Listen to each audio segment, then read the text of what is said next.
Ladies and gentlemen, when people talk about change, they often speak of big, life-altering moments, the promotion, the move, the transformation. But the truth is, the most powerful change rarely happens in a single leap. It happens in inches, not miles. It happens in the way you wake up, in the conversations you have, in the decisions you make when nobody's watching. Improving yourself every day isn't about becoming someone else. It's about becoming more of who you're meant to be. And that journey begins with 6 simple but powerful principles. When the day begins, we are all standing at the same starting line. The sun rises for everyone, but what we choose to do with those first few moments is what sets our path apart. The first decision you make in the morning is often the most important because it's not just about what you do, it's about the signal you send to yourself. Winning that first small battle creates a ripple effect. It's a declaration to your mind that you are in control, that you can direct the day instead of letting the day direct you. The temptation to drift is always there. Maybe it's the lure of scrolling endlessly on your phone before your feet even touch the floor. Maybe it's convincing yourself you'll get to it later. But later is dangerous. Later is where momentum goes to die. By claiming a win immediately, you interrupt that drift before it gains any power. It doesn't have to be dramatic. You don't have to run 5 miles before breakfast or conquer your inbox before the sun is up. It could be something as unassuming as making your bed with care, as if you're preparing a space for a more disciplined version of yourself to return to at the end of the day. Science supports this. Researchers at the University of Texas found that people who achieve a small task early in the morning are significantly more likely to complete larger and more challenging tasks later on. Why? Because each small victory whispers a powerful truth into your subconscious. I am someone who follows through. That belief is like oxygen for self-discipline. Once you breathe it in, you start making decisions that match it. Think about the mechanics of momentum. A pump doesn't gush water the moment you touch it. You prime it. You apply consistent, small bursts of effort until the water begins to flow. That's what a small win in the morning does. It primes your mind, your focus, and your sense of purpose. Without it, you're asking yourself to go from 0 to full speed later in the day, and most people never quite make it. I once met a soldier who had spent years in high-stakes environments where discipline wasn't optional. When I asked him what lesson from the military stayed with him the most, he didn't talk about courage under fire or complex strategies. He said, "If you can't do the little things right, you'll never do the big things right." He explained that in the field, it wasn't the massive, heroic actions that determined survival. It was the consistent, almost boring discipline of small, daily tasks, keeping your gear clean, checking your equipment twice, following a morning routine without fail. Those habits built the trust and readiness needed when life threw the big tests their way. It's easy to underestimate the impact of something so small, but small is powerful because it's achievable, and achievable is repeatable. When you win that first battle of the day, you carry the confidence from it into the next thing you do. That's why people who start their day with intention don't just complete more tasks, they approach each one with more energy and focus. Some might argue that mornings are chaotic, that they can't afford the time to focus on a small win when they're already rushing. But here's the truth, the chaos is exactly why you need it. Starting the day with something simple and controlled is like planting a flag in the ground before the storm hits. It's an anchor point. When the emails start piling up, the meetings run long, or the unexpected happens, you've already proven to yourself that you have the capacity to bring order to at least one part of your life. And here's where it gets deeper. It's not really about the task at all. It's about the identity you're building. Every morning win is a vote for the kind of person you want to be. When you make your bed, you're not just straightening sheets, you're reinforcing the idea that you value structure. When you drink that glass of water before your coffee, you're reminding yourself that health comes first. When you write down your 3 most important tasks for the day, you're declaring that you will act with purpose instead of reacting to whatever comes your way. We all want the big victories, the promotions, the business launches, the fitness transformations, the financial milestones. But those don't just appear out of nowhere. They're the result of thousands of tiny, almost invisible wins stacked on top of each other. You can't leap to the top of a staircase. You climb it one step at a time. And those first few steps, they happen in the morning. Even on days when everything else seems to fall apart, that first win matters. I've had mornings where I made my bed, set my goals, and then watched the rest of the day spiral into meetings, emergencies, and delays. But at night, when I returned home to a bed that I had made, it reminded me that I had started the day on my terms. That reminder kept the chaos from defining the entire experience. It's not about perfection, it's about direction. The small win points you toward the person you want to become. The more you repeat it, the stronger the habit becomes. And habits are the scaffolding of our lives. They hold us up when motivation wavers, when circumstances get tough, when uncertainty creeps in. So tomorrow morning, before the world has a chance to impose its agenda on you, give yourself a win. Choose something so small you can't fail, yet meaningful enough to set the tone. It might feel insignificant in the moment, but its impact will echo through the hours that follow. You'll notice you're more focused in meetings, more patient in conversations, more willing to tackle the hard things. And that's the magic of starting with one small win It teaches you that discipline is less about giant leaps and more about steady, deliberate steps. When you own the first step, you make it easier to own the second. And before you know it, you're not just winning mornings, you're winning days, weeks, months, and eventually the life you've been striving for. It all starts with the choice you make in the first moments after you wake up. The smallest choice, in the quiet of the morning, has the power to decide the story of your entire day. We live in a world that loves the highlight reel, the final victory, the gold medal moment, the big reveal. Social media shows us the finished product, the success story, the before and after. But what it rarely shows us is the in between. The early mornings when you feel like staying in bed, the late nights when you push through even though no one is clapping, the hundreds of small steps that never get celebrated. And yet that is where the real magic happens. It's easy to be inspired by the idea of the summit. But if you spend all your time staring at the peak, you'll miss the rock right in front of you that could make you stumble. Every worthwhile journey has a process, and it's in the process where character is built. The finish line is just a moment in time. The process is a lifetime. It's where you develop discipline, resilience, and patience, the very things that will carry you forward when the initial excitement wears off. Athletes don't win championships because they wake up one day suddenly ready to dominate. They win because they've spent thousands of hours training, repeating the same drills, correcting the same mistakes, and showing up when the crowd is gone and the only sound is their own breathing. Think about the difference between wanting something and preparing for it. Wanting is easy. We all want more success, better health, stronger relationships, financial freedom.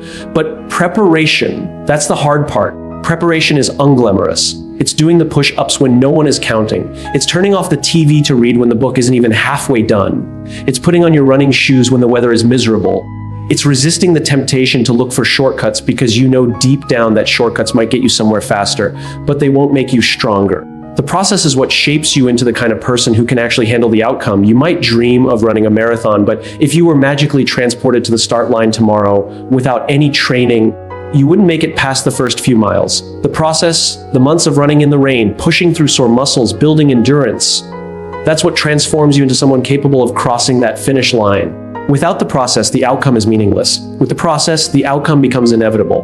When you focus on the process, something powerful happens. Your sense of progress changes. You no longer feel defeated because you're not there yet, because you realize there is not a single point. You start to measure success in small victories, the extra rep at the gym, the new word learned in a foreign language, the fact that you made your bed when you didn't feel like it. These small wins stack on each other, and before you know it, you're standing somewhere you never imagined you could reach. Motivation is a spark. It's exciting, it lights you up, but it fades quickly. Habits are the firewood that keep the flame alive. When you build habits, you no longer rely on feeling like doing something. You do it because it's who you are. The writer who writes 500 words every morning, no matter the mood, will have a finished book one day. The person who sets out to lose weight and commits to walking for 30 minutes every evening will find themselves healthier over time, even if the scale doesn't move right away. Habits outlast moods, they outlast seasons, they outlast doubt. And here's the thing, falling in love with the process means you start to enjoy the journey for its own sake, not just as a means to an end. You learn to appreciate the quiet moments, the daily discipline, the steady climb. You find pride in the repetition because you know that every small action is a brick laid in the foundation of your future. This doesn't mean you abandon your goals. It means you approach them with patience and trust. You stop trying to force instant results and start trusting that consistent effort will take you further than bursts of enthusiasm ever could. The mountain peak will always be there. The question is, will you enjoy the climb enough to keep going when you're tired, when the path is unclear, when the weather turns against you? Because if you only care about the peak, you'll give up halfway when you realize it's farther than you thought. But if you care about the climb, if you value each step, each lesson, each moment, you'll keep moving forward no matter what. So when you think about your dreams, don't just picture the finish line. Picture yourself training in the dark, working quietly when no one's watching, showing up on the days you'd rather stay home. That's the process. That's where growth happens. And one day, when you finally reach the summit, you'll realize the view is beautiful, not just because of where you are, but because of how you got there. Improvement and comfort have never been good roommates. One thrives on stretching, pushing, and testing limits. The other is happy to keep you where you are, wrapped in familiarity. And yet, so many of us cling to comfort as though it's a life raft, never realizing it's the very thing keeping us from reaching the shore.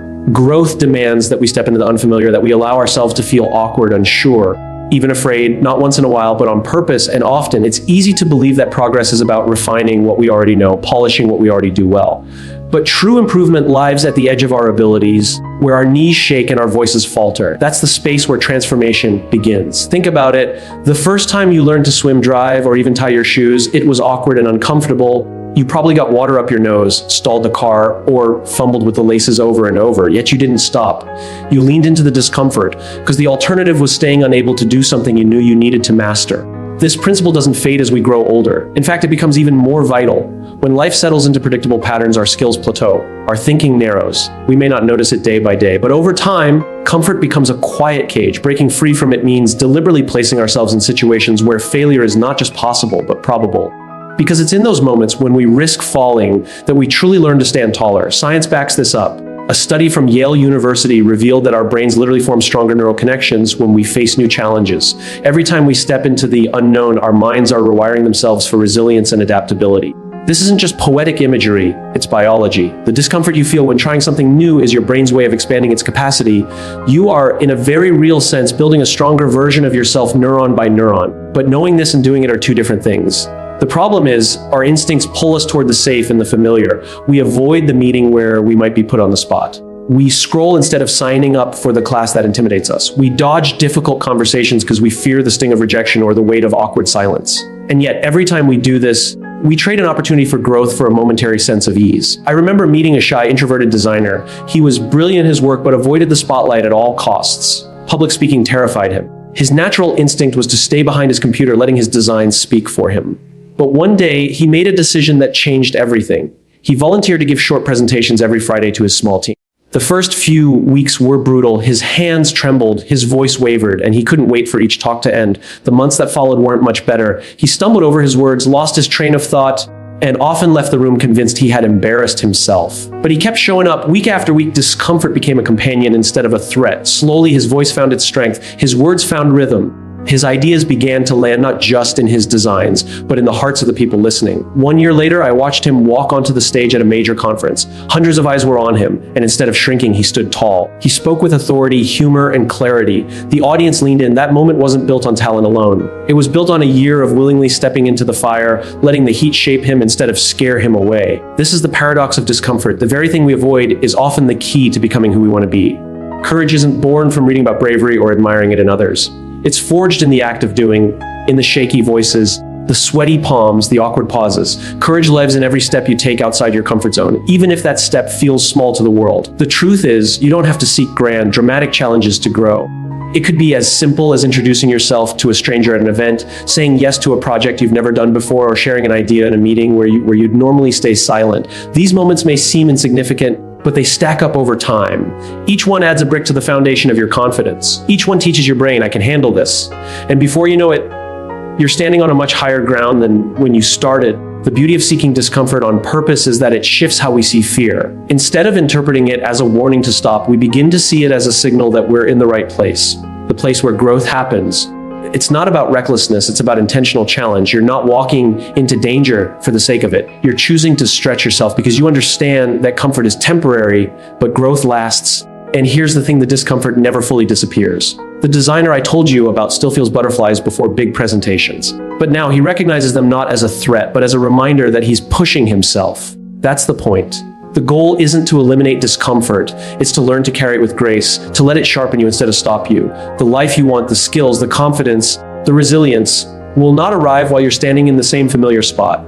It will meet you on the other side of the things you're avoiding right now. So raise your hand, make the call, take the step, not because it's comfortable, but because it isn't. That's where the transformation is waiting. There's a truth about human nature that we often overlook. We are deeply influenced by the company we keep.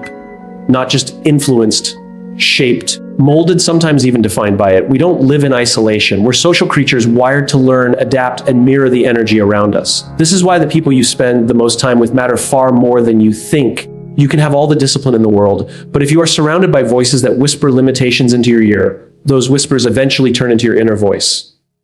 And if you are surrounded by people who believe in possibility, who see challenges as opportunities, their belief starts to seep into your bones. There's a saying, you are the average of the 5 people you spend the most time with. Some hear that and shrug it off as just another motivational cliche.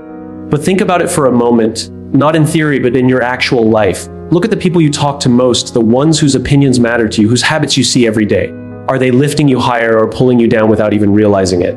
If those 5 people are chronic complainers, resistant to change, always finding a reason why things can't be done, you'll inevitably begin to adopt the same patterns. You may not notice it at first. It might start with small concessions, tiny moments when you think, maybe they're right, maybe it's not worth the effort.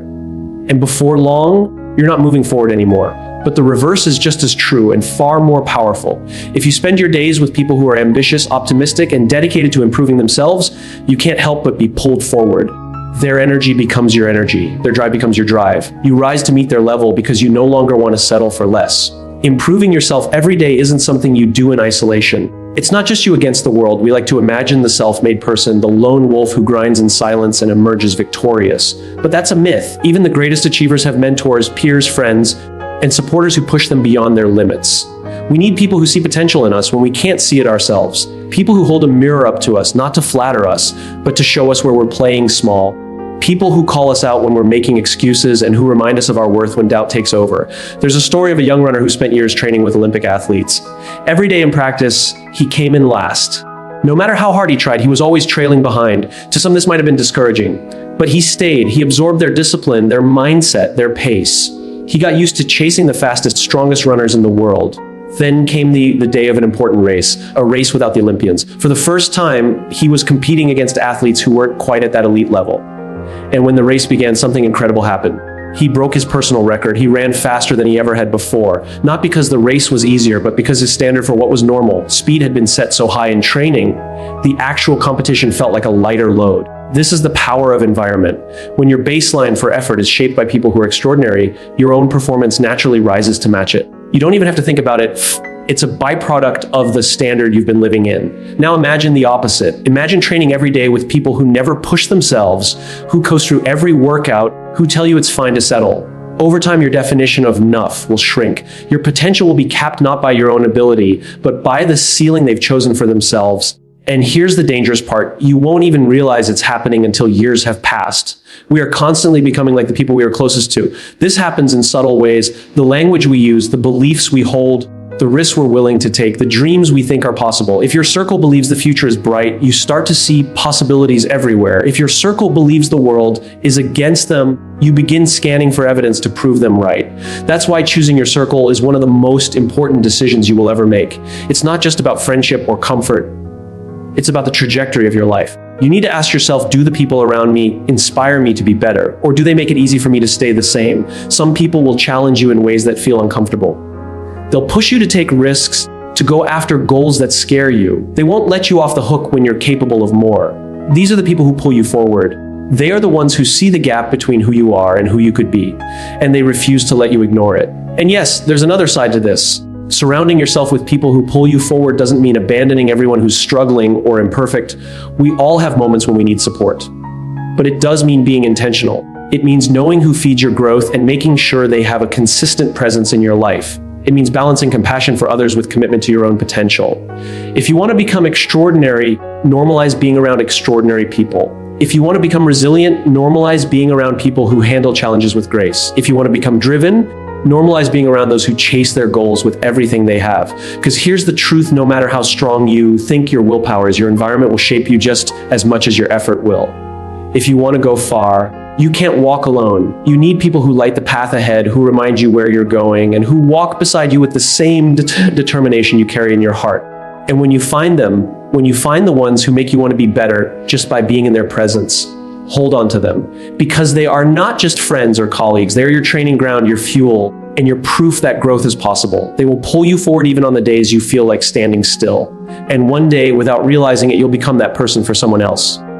At the end of the day, when the noise fades and the world starts to slow, there's a moment that belongs only to you. It's that quiet pause before sleep, when the demands of the day have lifted, and you're left with nothing but your own thoughts.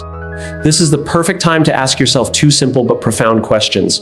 What did I do well? And what could I have done better? These aren't just casual reflections, they are the building blocks of growth. Because self-improvement isn't about being relentlessly critical of yourself, it's about cultivating awareness. And awareness is the gateway to change. You cannot improve what you refuse to see. When you reflect, you hold up a mirror to your day, not to punish yourself, but to understand yourself. Imagine a sculptor working on a block of marble. Every day they chip away, refine, adjust. They don't look at the work at the end of the day and say, I failed because it's not finished. Instead, they recognize that each small intentional stroke is progress. Your life works the same way. You are both the sculptor and the sculpture. Reflection is your way of seeing the strokes you made today, so you can decide which to keep making tomorrow. One of the most powerful tools you can use for this is so simple, it's almost laughable: a journal. Not a beautifully bound, leather-covered tome that intimidates you with blank pages, but a plain notebook or even a notes app on your phone. In it, you write down 3 things: one thing you learned, one thing you're grateful for, and one thing you'll improve tomorrow. That's it. 5 minutes of your time. But those 5 minutes have a compounding effect that most people will never experience because they never commit to it. Over time, that journal becomes more than paper. It becomes a map of your evolution. You'll see how your challenges shifted, how your thinking deepened, how the things you once struggled with became second nature. Think of it this way.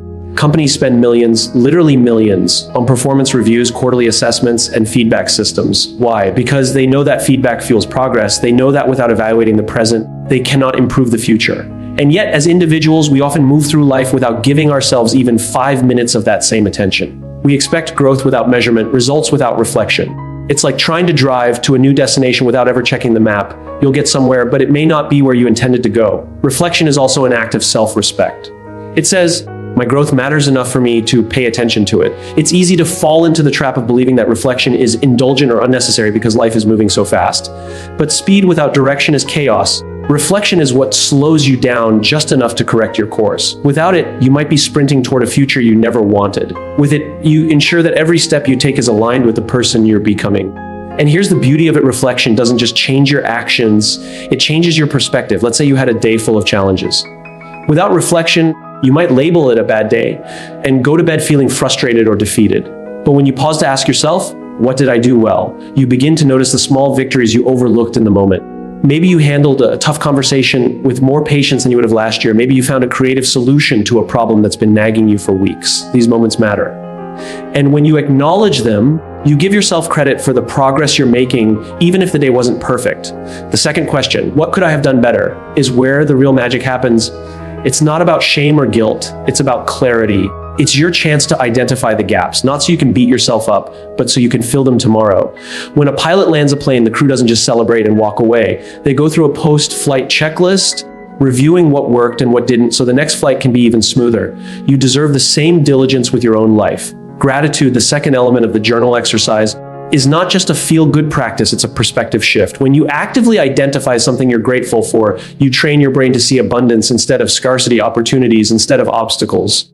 This doesn't mean ignoring the challenges, it means balancing the scales. Gratitude doesn't erase struggle, but it changes how you carry it. And when you carry it differently, you have more energy to face it. The third element, deciding one thing to improve tomorrow, turns reflection into action. Without this step, reflection can become passive, even paralyzing. But when you pair awareness with intention, you create momentum. You're telling yourself, I'm not just noticing where I can grow, I'm committing to growing. That's a powerful promise to keep. Over time, this daily practice will sharpen your self-awareness in ways you can't imagine right now. You'll start noticing patterns, habits that lift you up and habits that hold you back. You'll see the impact of small changes compound into significant results. You'll realize that improvement isn't about dramatic leaps, it's about consistent steps taken with purpose. There's also something deeply human about ending your day this way. We live in a world that constantly demands more from us, more productivity, more efficiency, more output. Reflection is a quiet rebellion against that constant push. It says, I am more than my to-do list. I am paying attention to my being, not just my doing. And ironically, when you care for your being, your doing improves naturally. The truth is, reflection is a skill, and like any skill, it improves with practice. At first, it may feel awkward, even forced. You might struggle to think of what you learned or what you could do better. But stick with it, because with time, you'll find that you don't just reflect at night. You start reflecting in the moment. You'll catch yourself mid-conversation and think, I could approach this differently. You'll notice your reactions as they happen and adjust in real time. That's when you know the practice has become part of you. In the end, reflection is not about dwelling on the past. It's about designing the future. It's about using the lessons of today to create a better tomorrow. And when you do this consistently, something extraordinary happens. Your days stop blending together to a blur of business. Instead, they become chapters in a story you're consciously writing, a story of growth, resilience, and purpose. So tonight, before you rest, take those 5 minutes. Ask yourself the 2 questions. Write down your 3 things. Do it not because someone told you to, but because you respect yourself enough to pay attention to your own life. Because the truth is, no one else can do this for you. No one else knows the full depth of your victories, your lessons, your gratitude. This is your journey. And the more you reflect, the more you'll realize you're becoming someone worth reflecting on. Most of us live in a world where the clock feels like our greatest enemy. We pack our days so full that by nightfall, we're left wondering why the big changes we dreamed of still haven't happened. We want transformation to be immediate, tangible, visible. And when it's not, we feel discouraged, even defeated. But that's because we often overestimate what we can achieve in a single day, yet grossly underestimate what we can achieve in a year or 5 or 10. The truth is, self-improvement isn't a sprint. It's a lifelong marathon. It's not about how fast you can get to the finish line, but about whether you're willing to keep running when the crowd has gone home and no one is watching. The path of growth is rarely a straight line. There will be days when you leap forward and days when you trip over your own feet. You will encounter moments when you feel like you've slipped backwards, undone the progress you've worked so hard to achieve. And that's okay. The measure of your journey isn't whether you stumble. It's whether you get back up, dust yourself off, and keep moving forward. It's in those quiet, private choices made away from applause or recognition that your true character is formed. Think about the bamboo plant. After planting the seed, you water it, nurture it, and nothing happens for 1 year. Then 2, then 4 years, maybe even 5, of tending to something that appears lifeless. Your neighbors might even laugh and tell you you're wasting your time. But beneath the surface, a miracle is happening. The roots are spreading wide and deep, creating a foundation so strong it can support extraordinary growth. Then, seemingly overnight, the bamboo shoots upward, growing 80 feet in a matter of weeks. It wasn't magic, it wasn't sudden. It was the result of years of invisible work. You are no different. The growth you crave, the discipline, the skill, the confidence, the impact may not be visible right away. It might feel like nothing is happening. But every small improvement, every tiny habit, every single day you choose to do the work instead of waiting for the mood to strike is a seed being planted. The roots are forming. The foundation is strengthening. And one day, when it looks to the outside world like you've suddenly become successful, you will know the truth that it was years of patience, perseverance, and invisible work that made it possible. The challenge is that we live in a culture obsessed with immediacy. We want results yesterday. We expect skills to come quickly and rewards to show up instantly. But anything truly valuable takes time. Great relationships aren't built in a weekend. They are built over years of shared experiences, trust, and commitment. Businesses don't thrive because of one lucky month. They succeed because of consistent effort, adaptability, and resilience over many seasons. The same goes for personal growth. The version of you that you're striving to become is not going to emerge after a week of trying. It's a commitment you renew every single day, knowing the payoff might not come until long after you've started. Imagine a young musician learning the violin. The first few months are full of squeaks, missed notes, and frustration. No one applauds those early sounds. But day after day, the musician practices, corrects mistakes, and builds muscle memory. Over time, the awkward notes begin to form melodies. Then, years later, people are moved to tears by the beauty of the music, never realizing that behind that moment of brilliance are thousands of hours of unseen, unglamorous practice. That's the long game. What makes the long game difficult is not the effort, it's the patience. It's resisting the temptation to compare your chapter 1 to someone else's chapter 20. It's trusting that the work you're doing today matters, even if the world hasn't noticed yet. It's having the courage to keep showing up when the results aren't visible, the applause hasn't come, and the finish line is nowhere in sight. Playing the long game requires faith in yourself, in the process, and in the principle that growth is often invisible before it's undeniable. The irony is, the slower you think you're going, the more meaningful the progress often is. Quick wins feel good in the moment, but they rarely build the resilience, depth, and wisdom that lasting success requires. And here's the beautiful thing, every small choice counts. Every time you choose to read a book instead of scrolling aimlessly, you're feeding your mind. Every time you choose a healthy meal over junk food, you're investing in your future health. Every time you have a difficult conversation, instead of avoiding it, you're building stronger relationships. None of these moments may feel life-changing on their own, but together, they are the slow, steady drumbeat of transformation. In life, you will be tempted to abandon the marathon and chase a sprint. You'll see people seemingly leap ahead, and you'll wonder if you're falling behind. But remember, the people who sustain their success are almost always the ones who spent years building something solid before the world noticed. They learned to value process over speed, consistency over flash, and depth over shortcuts. When you commit to the long game, you stop asking, how fast can I get there? And start asking, how far can I go if I just keep going? That question changes everything. It shifts your focus from urgency to endurance, from immediate gratification to long-term fulfillment. It allows you to make peace with the setbacks because you know they are just temporary chapters, not the end of the story. Your job is not to predict when the breakthrough will come.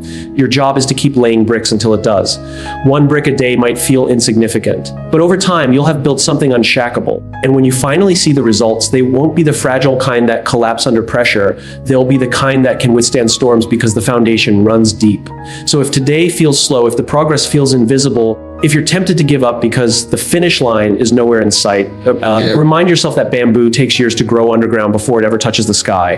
Your roots are growing, your foundation is forming. And one day, When the time is right, you'll rise higher and faster than you ever imagined, not because you rushed, but because you were willing to wait, to work, and to play the long game. Improving yourself every day isn't about chasing perfection. It's about progress, small, steady, and intentional. It's about understanding that the version of you 6 months from now will thank you for the choices you make today. So start tomorrow with one small win. Love the process. Seek discomfort. Choose the right people. Reflect daily. Play the long game. Your life isn't going to change all at once, but it will change. And when you look back, you'll realize that the inches you climb each day added up to the miles you never thought you could reach.